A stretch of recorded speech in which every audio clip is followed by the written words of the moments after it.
It was a tranquil Saturday morning, the kind where the world seems to pause in silence. I was cleaning the kitchen counter when a piercing shout, raw and jarring, froze my heart. I let the cloth fall, raced to the front door, and saw my husband, Tom, pressed against our gate like a trapped feline.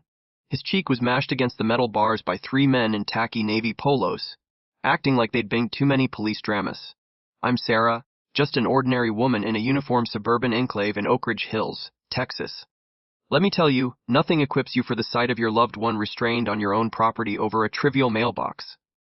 We've lived in Oak Ridge Hills for 5 years, a place where every yard is meticulously groomed. I was half chuckling at Tom's grumbling when that yell sliced through the calm.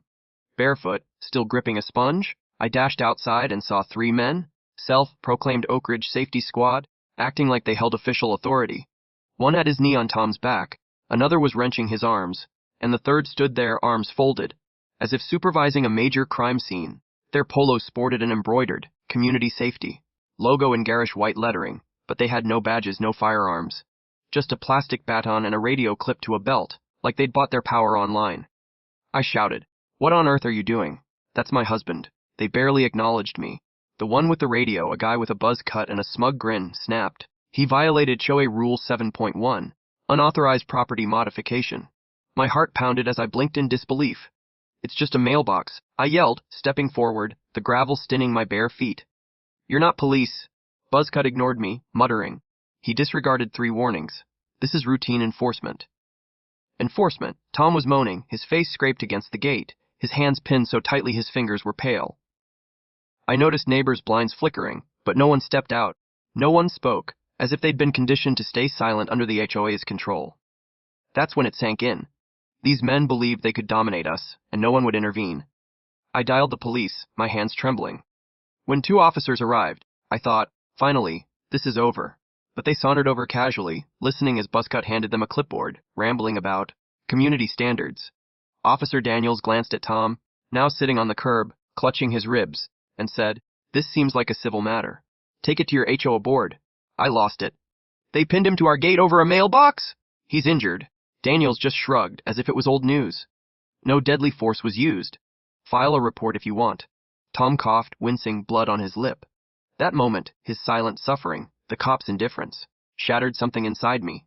I wasn't just angry, I was done relying on others to resolve this. The next few days felt oppressive, like the air itself was heavy. Tom barely spoke, sitting on the couch, staring blankly. His ribs were bruised, his spirit even more so.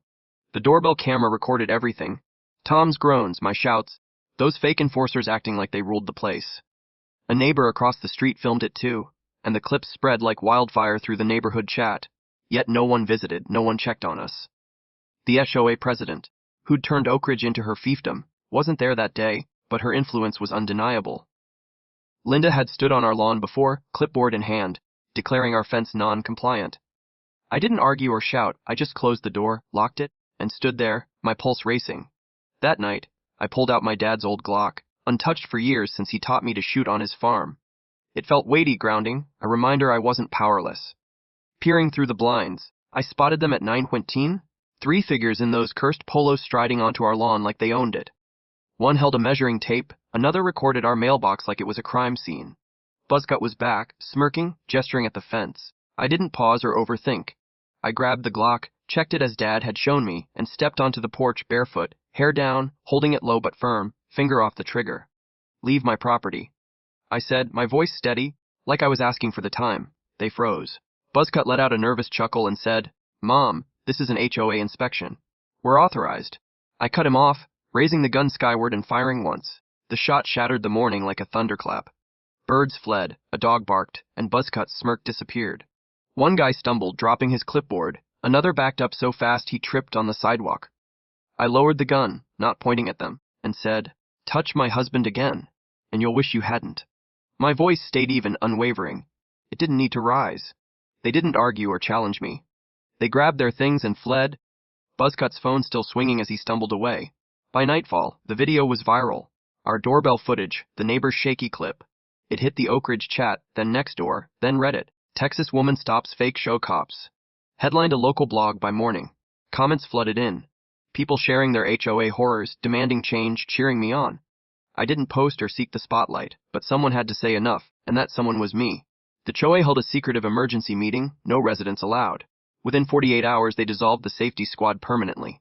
Buzzcut and his baton-wielding pal faced charges, minor, but enough, for impersonating law enforcement, thanks to that fake badge on his belt. Tom filed a civil suit for assault and emotional distress, and our lawyer sent a cease and desist, detailing every trespass, every threat, every moment they thought they could intimidate us. The neighborhood shifted after that. People started making eye contact again. Liz brought a casserole, her voice trembling as she said, "I should have said something earlier." Others nodded at us during walks, some whispering, "You did what we couldn't." Linda Voss stepped down a week later after emails surfaced showing she'd greenlit the patrol's training, calling it proactive community oversight. The new board rewrote the rules. No more vigilante enforcers, no more petty fines for mulch or mailboxes.